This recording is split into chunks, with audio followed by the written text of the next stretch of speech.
everybody.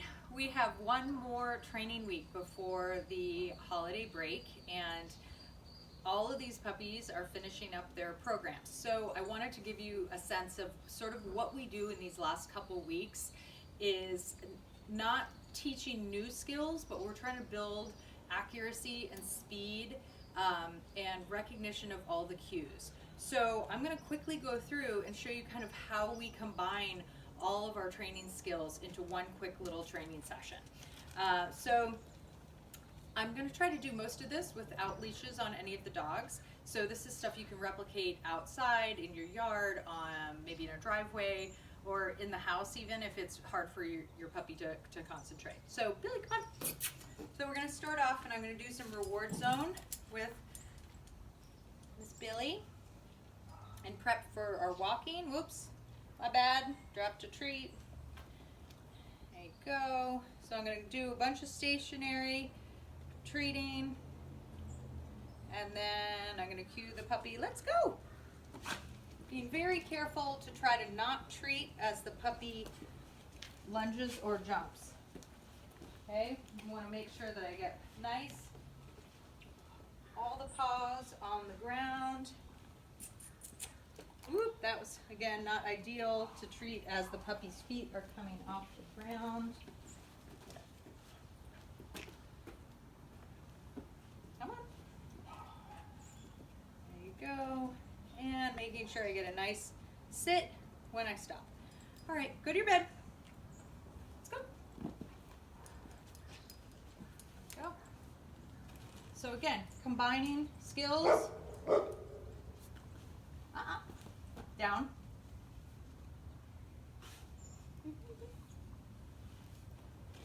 I'm throwing a leave it. Very nice. When I get eye contact, take it. My favorite. Yes. Take it. Very good. Okay. So in addition to combining lots of skills, the other thing that we're doing is we are trying to have the puppies work through multiple behaviors for less treats. And that does not mean that we're fading out food altogether, but what it does mean is that I might ask for 2 or 3 things for one reward. And keeping in mind that that ratio is always going to change based on the difficulty level for the dog. So if we're out and about, I might still have a 1-to-1 ratio, but in a place where the dog practices all the time, I'm going to be asking for multiple behaviors before I give any kind of reward. So if with Rosie here, hi girl, I might ask for, she knows what we're going to be doing here. Sit, down, sit. Oh, you're going to try to do a little high five too.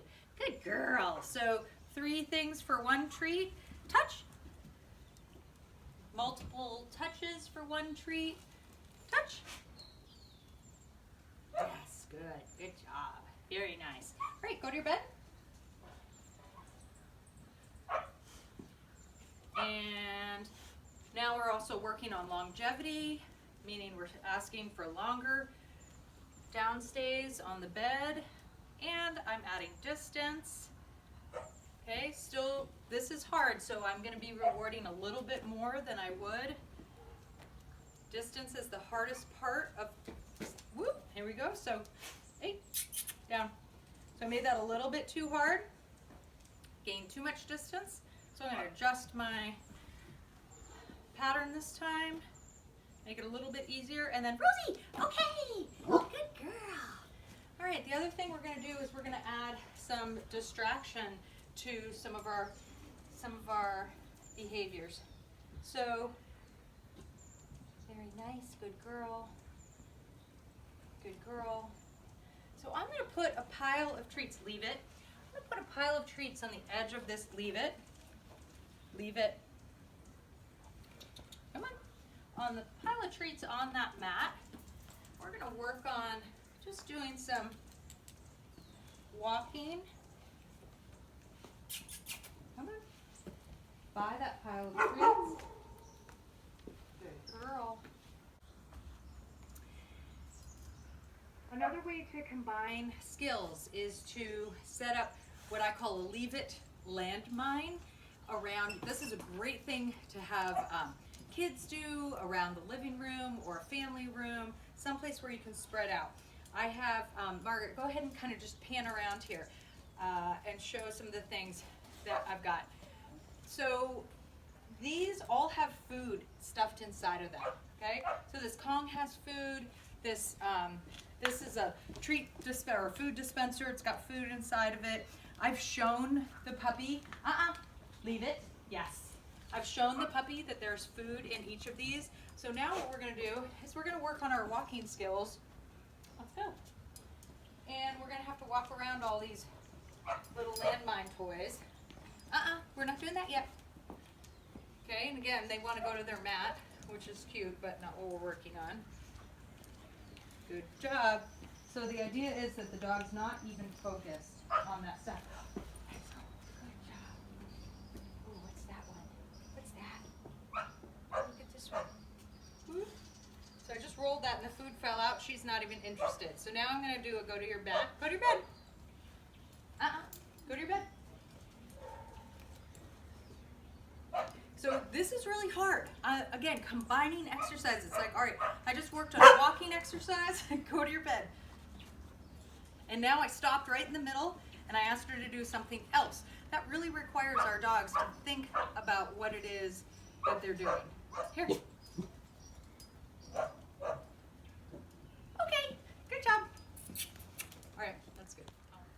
We are, again, trying to up the ante with the behaviors that we've been working on. So one of the things is recall with distraction. Obviously, any place you go where you have your dog off leash, it's going to be distracting. Beach, dog park, even in your backyard.